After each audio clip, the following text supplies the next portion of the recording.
ఆయన అందరూ ఓట్లు వేస్తే గెలిచి నువ్వు గద్దె మీద కూర్చున్నావు. ఆయన పోయిన సంవత్సరం వస్తే ఇంటికి 10,000 ఇచ్చిండు. ఆయన తిని విశ్వాసం తప్పినాం కుక్కలం మేము. ఆయనని గెలిపియలేదు తిని కూడా.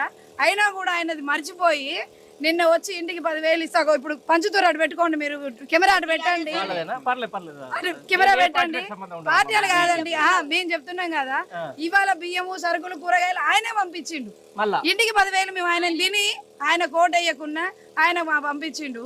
మేము నువ్వు నీ డబ్బు నువ్వు ఆయన కంటే తక్కువే ఇచ్చినావు. అయినా నీకు ఓటేసినావు, మాకు సిగ్గు లేదు కాబట్టి. అయినా నువ్వు గెలిచినావు, పండుకున్నావు. ఏంది మా పరిస్థితి? వానకు మంచిగా ఎత్తగా నిద్ర వస్తుంది, మంచిగా పడుకు మనం డిలక్స్ రూమ్ ఉంది, నువ్వు పండుకున్నావు. నా బతుకులు ఏంది? మమ్మల్ని బాగు చేయమని అడగట్లేదు. గతంలో ఇట్లాంటి వరదలు వచ్చినప్పుడు ఎట్లా ప్రభుత్వం ఎట్లా చేసినాము? సహాయకాలు మంచిగా చేశారు. నైట్ బండ్లు పెట్టారు. పోయిన సంవత్సరం వచ్చినప్పుడు నైట్లు డీసీఎంలు పెట్టారు, బండ్లు పెట్టారు. ప్రతి ఒక్కరు వచ్చారు.